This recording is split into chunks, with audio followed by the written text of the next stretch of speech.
Hi, I'm Allison Davis coming to you live from GBTA Broadcast Studio at GBTA Convention 2019 Chicago.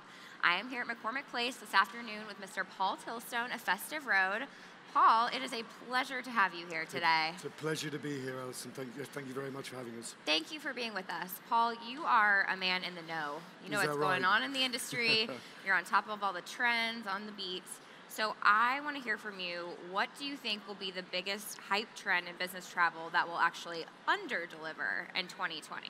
So when I looked at this question, I thought, I think the expectation is actually that I might say something like NDC, because there's a lot of hype around NDC. But actually, we'll come back to that in a minute. I think it's something connected to that, which is the ability of the online booking tool to be able to deliver all this amazing content that we're beginning to talk about, beginning to see.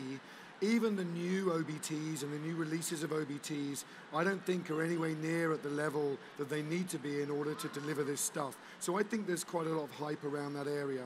And we've done a listening exercise across a significant number of buyers that tell us 73% of those buyers are really not satisfied with the products and tools out there compared to their leisure experiences.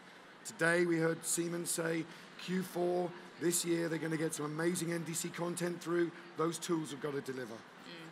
Okay, so on the flip side of that, what is the biggest business travel trend that people aren't talking about?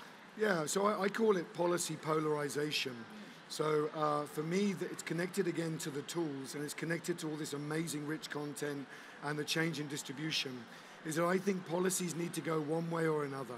Either they need to be significantly simplified so that tools can deal with the delivery on a very easy level, or the tools themselves need to become so much more sophisticated in the way that policy is delivered in a dynamic way. It won't be 4 hours is economy and over 4 is business. It'll adapt according to situations and circumstance. And I think that's the piece we're really going to be looking forward to, and that's what needs to happen.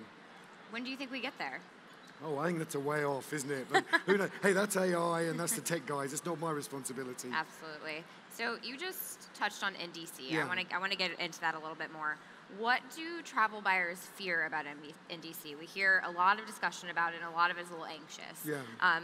Is that what they fear? Is it fact or fiction? I think, so from what I see, because we run these travel manager advisory groups, is that once buyers become significantly educated, and I use the word significantly because it's important, it's not just touching it and understanding it and walking away.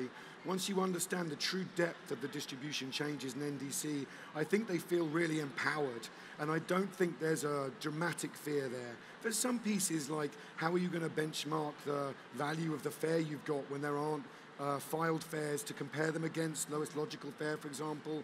There's the threat of personalization. Does that mean I'm going to lose control? But I think these are unfounded fears, and I say once the buyers understand it, they seem really comfortable with it. So I think it's fiction.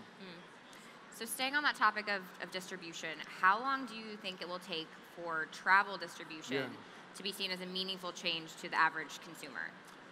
Well, in some ways, it's just about presenting the consumer with an enhanced experience. And again, based on the conversation that we heard this morning, the Siemens and IBM and Concur, we're going to see some really added value products delivered to the Siemens program. I think she quoted this morning, next quarter. Wow. I mean, that's quite significant. So are we going to start to see that happen then?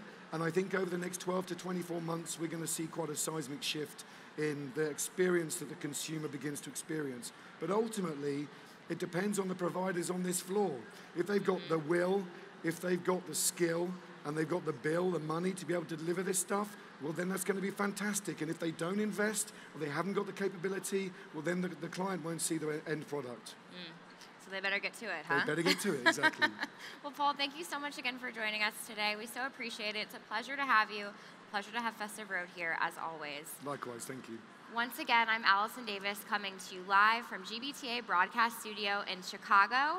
Thank you for joining us.